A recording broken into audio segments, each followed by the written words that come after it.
ఏడవ తరగతి సాంఘిక శాస్త్రంలో ఉన్నటువంటి మరికొన్ని ముఖ్యమైన ప్రశ్నలకు సమాధానాలను చూద్దాం. ఫ్రాన్స్ రాజధాని ఏది? ప్యారిస్. ప్యారిస్ నగరం ఏ నది ఒడ్డున ఉన్నది? సెయిన్ నదికి ఇరువైపులా ఉన్నది. దోమలు లేని నగరం అని దేనిని పిలుస్తారు? ప్యారిస్. ప్యారిస్లో ఈఫిల్ టవర్ని ఎప్పుడు నిర్మించారు? 1889లో నిర్మించారు. 1789లో ఫ్రెంచి విప్లవం వచ్చింది. అది జరిగి 100 సంవత్సరాలు పూర్తయిన సందర్భంగా ఈఫిల్ టవర్ని 1889లో నిర్మించడం జరిగింది. ఈ ఈఫిల్ టవర్కి 7 సంవత్సరాలకు ఒకసారి రంగులు వేస్తారు. ఫ్రెంచ్ వారు దేనికి ప్రసిద్ధి? ఫ్యాషన్లకు, రుచికరమైనటువంటి వంటలకు ప్రసిద్ధి. యూరప్ దేశంలో ఎన్ని రకాల కాలాలు ఉన్నాయి? 4 రకాల కాలాలు ఉన్నాయి. అవి 1 చలికాలం, 2 వసంతకాలం, 3 వేసవికాలం, 4 శరత్కాలం. ఫ్రాన్స్ దేశంలో చెట్లు వెడల్పైన ఆకులు రాల్చే కాలం ఏది? చలికాలం. ఫ్రాన్స్లో సూర్యోదయం మరియు సూర్యాస్తమయం చలికాలంలో ఎప్పుడు జరుగుతుంది? ఉదయం 9 గంటల నుండి 10 గంటల మధ్య సూర్యోదయము, సాయంత్రం 4 గంటలకు సూర్యాస్తమయం ఫ్రాన్స్లో చలికాలంలో జరుగుతుంది. ఫ్రాన్స్లో ముఖ్యమైన పంట ఏది? గోధుమ. రొట్టెల తయారీకి, పశువుల దాణాకు వాడేటటువంటి పంట ఏది? రై. బీర్ తయారీలో వాడేటటువంటి పంట ఏది? రై. ఫ్రాన్స్లో వేసవి కాలంలో సూర్యోదయం, సూర్యాస్తమయం ఎప్పుడు జరుగుతాయి? వేసవి కాలంలో తెల్లవారుజామున 4 గంటలకు సూర్యోదయం, రాత్రి 8 గంటలకు సూర్యాస్తమయం జరుగుతాయి. తూర్పు ఫ్రాన్స్, దక్షిణ ఫ్రాన్సులో పండేటటువంటి ముఖ్యమైన పంట ఏది? ద్రాక్ష. భారతదేశంలో వ్యవసాయ కాలాలు ఏవి? చలికాలంలో చెప్పబడే రబీ, వర్షాకాలంలో చెప్పబడే ఖరీఫ్ వ్యవసాయ కాలాలు. ఫ్రాన్స్లో దొరికేటటువంటి పండ్లు ఏవి? స్ట్రాబెర్రీ, చెర్రీస్, ప్లమ్స్, పిచెస్ మరియు యాపిల్. మన దేశంలో స్ట్రాబెర్రీస్, చెర్రీస్, ప్లమ్స్, పిచెస్ మరియు యాపిల్ వంటి పండ్లు ఎక్కడ దొరుకుతాయి? సిమ్లా మరియు నైనిటాల్. దక్షిణ ఫ్రాన్సులో ఎక్కువగా పెరిగే వృక్షం ఏది? ఆలివ్, కలబంద. ఆలివ్ వృక్షాల నుండి నూనెను తీస్తారు. దానిని వంట నూనెగా ఫ్రాన్స్లో ఉపయోగిస్తారు. ఫ్రాన్స్లో వ్యవసాయానికి ఉపయోగించే జంతువు ఏది? గుర్రం. ఫ్రాన్స్ ప్రజల ఆహారంలో ముఖ్యమైనది ఏది? చీజ్, జున్ను. ఫ్రాన్స్ వారు ఆహారంగా తీసుకునే జంతువు ఏది? పంది. ఫ్రాన్స్లో రైతుల ఇండ్లను ఎక్కడ నిర్మించుకుంటారు? తమ పొలాలలో. ఫ్రాన్స్ చట్టాల ప్రకారం ఏది తప్పనిసరి? ప్రభుత్వ పాఠశాలలో పిల్లలను చదివించడం తప్పనిసరి. ఫ్రాన్స్ దేశం దేనికి ప్రసిద్ధి? విమానయాన పరిశ్రమకు ప్రసిద్ధి. ఫ్రాన్స్ దేశంలో అణుశక్తిని వ్యతిరేకిస్తూ రూపొందించబడిన చిహ్నం ఏది?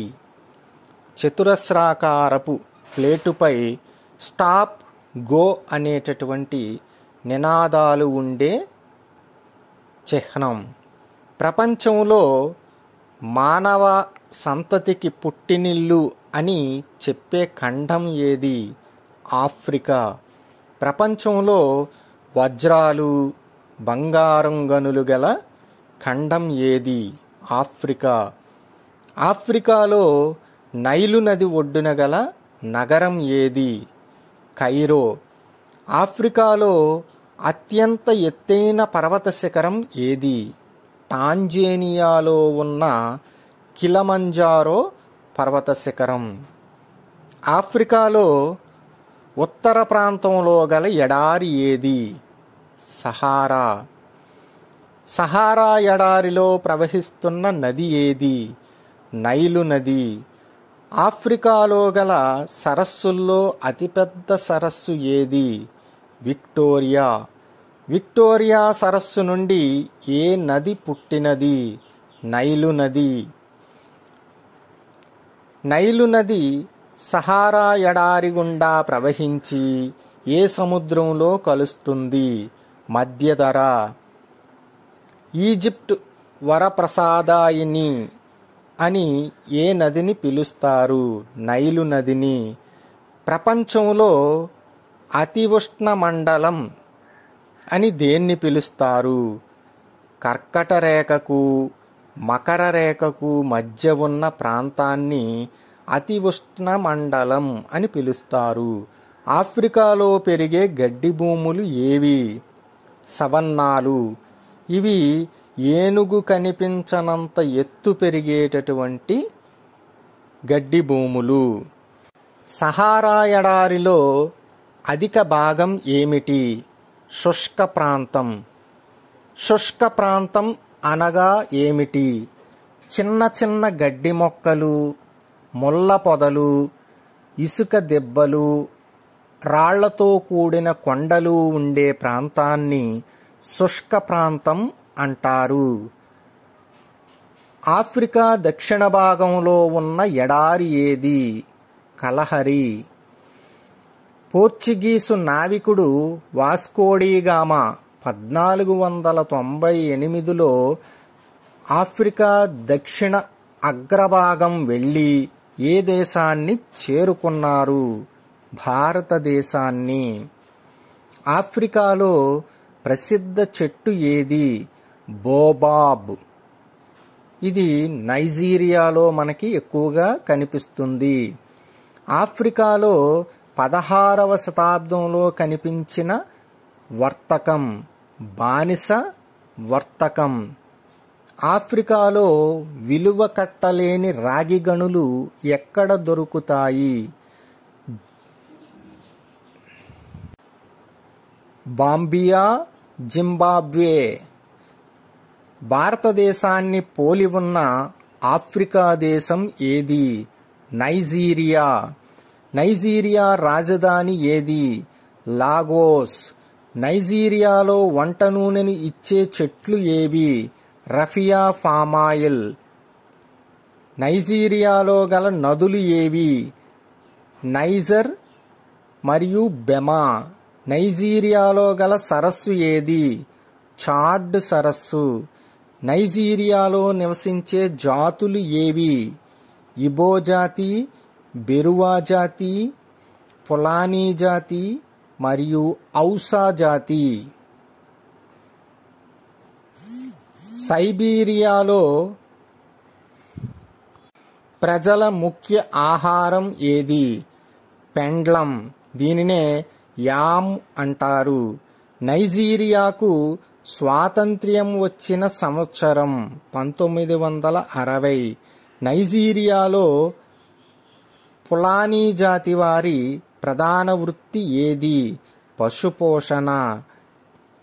నైజీరియా వారు సాంప్రదాయ దుస్తులపైన వేసుకునే డిజైన్ని ఏమంటారు? కంపాలా. ఇది ఇంపార్టెంట్ బిట్. నైజీరియా ప్రజలు అతిథులకు పెట్టే ప్రత్యేక ఆహారం ఏది? కోలా నట్స్. నైజీరియాలో చమురు శుద్ధి కర్మాగారాలు ఎక్కడ ఉన్నాయి? కానో, కడవానా నగరాలలో. మన రాష్ట్రంలో బుట్టలు అల్లి జీవించేవారు ఎవరు? ఎరుకలు. ఎరుకల భాషకు మూలం ఏది? తెలుగు, తమిళం మరియు కన్నడ. ఇక్కత్ మరియు టై అండ్ డై చీరలు ఎక్కడ నేస్తారు? నల్గొండ జిల్లా పోచంపల్లి. ఇక్కత్ అంటే ఏమిటి? మగ్గంపై కట్టే నూలుకు ప్రత్యేక రంగులు అద్దే పద్ధతిని ఇక్కట్ అని అంటారు. భారత్లో పేటెంట్ హక్కు పొందిన చీర ఏది? పోచంపల్లి చీర. పట్టుపురుగుల ఆహారం ఏమిటి? మల్బరీ ఆకులు. చీర నేయడంలో నిలువు దారాన్ని ఏమంటారు? పడుగు. అడ్డు దారాన్ని ఏమంటారు? పేక. ఇది చాలా ఇంపార్టెంట్, ఈజీగా కూడా గుర్తుపెట్టుకోవచ్చు. నిలువు దారము అంటే నిలువు 3 అక్షరాలు కనుక పడుగు 3 అక్షరాలు. అలాగే అడ్డు దారము, అడ్డు 2 అక్షరాలు కనుక పేక 2 అక్షరాలు. పట్టు దారాన్ని కట్లు కట్టి రంగులలో ముంచి ఆరబెట్టడాన్ని ఏమంటారు? Tie and dye. దారాలు రావడానికి వాడే పేస్టు అలజారీనా. దారానికి నలుపు రంగు కోసం ఏమి కలుపుతారు? ఇనుప రంజను మరియు వెనిగర్. పడుగు పేకలకు మరొక పేరు ఏమిటి? పడుగు అంటే వార్ఫ్, పేక అంటే వెస్ట్. భారతదేశంలో చేనేత రంగంలో ప్రథమ స్థానంలో ఉన్న రాష్ట్రం ఏది? పశ్చిమ బెంగాల్. ద్వితీయ స్థానంలో ఉన్న రాష్ట్రం ఏది? ఆంధ్రప్రదేశ్. పారిశ్రామిక విప్లవం ఎప్పుడు ప్రారంభమైనది? 1750 నుండి 1850 వరకు పారిశ్రామిక విప్లవం జరిగినది. ఇంగ్లాండ్కు చెందిన హస్తకళాకారుడు ఎవరు? James what. జేమ్స్ వాట్ కనుగొన్న యంత్రం పేరు ఏమిటి? ఆవిరి యంత్రం. జేమ్స్ వాట్ నీటి ఆవిరి యంత్రాన్ని తయారు చేయడంలో ఎవరి సహాయం తీసుకున్నాడు? బౌల్టన్. ఫ్యాక్టరీ విధానం ఆవిర్భవించిన సంవత్సరం. దీనినే పారిశ్రామిక విధానం అని అంటారు. 1750 నుండి 1850. స్టీమ్ ఇంజిన్ ఆవిరి యంత్రం వలన రోడ్డు రవాణాలో, జల రవాణాలలో ఎన్నవ వంతు వ్యయం తగ్గినది? 1/3 వంతు. చలన శక్తి యంత్రంలో లివర్పూల్ నుండి మాంచెస్టర్ వరకు సామాగ్రిని తీసుకువెళ్లినవారు? George Stevens. 1840లో కంకర రాళ్లతో రోడ్డు నిర్మించే పద్ధతిని కనుగొన్నవారు ఎవరు?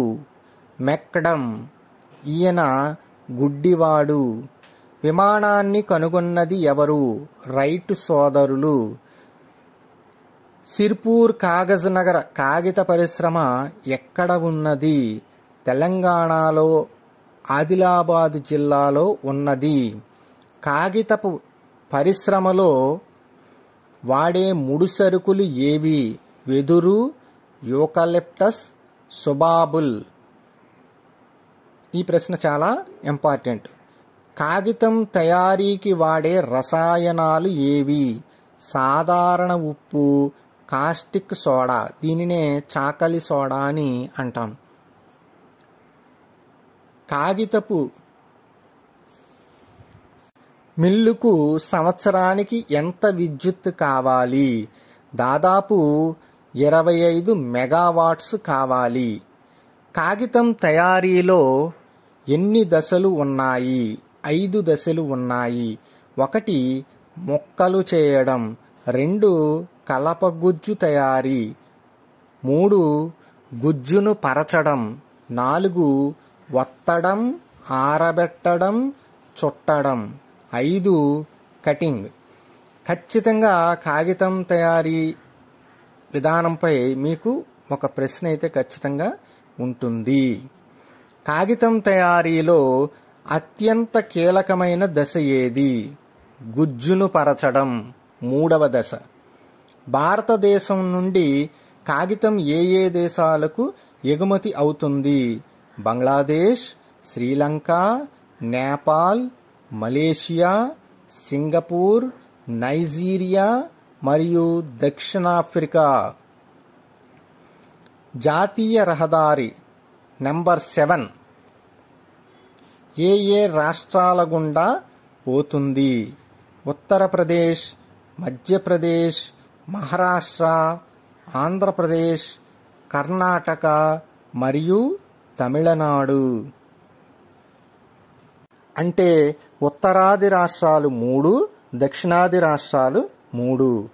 గ్రామ పంచాయతీలు గ్రామ రోడ్లను, మున్సిపాలిటీలు, కార్పొరేషన్లు పట్టణ నగర రోడ్లను నిర్మిస్తాయి. భారతదేశంలో రైలులో ప్రయాణిస్తున్న వారి సంఖ్య ప్రయాణికులలో 1/5 వంతు.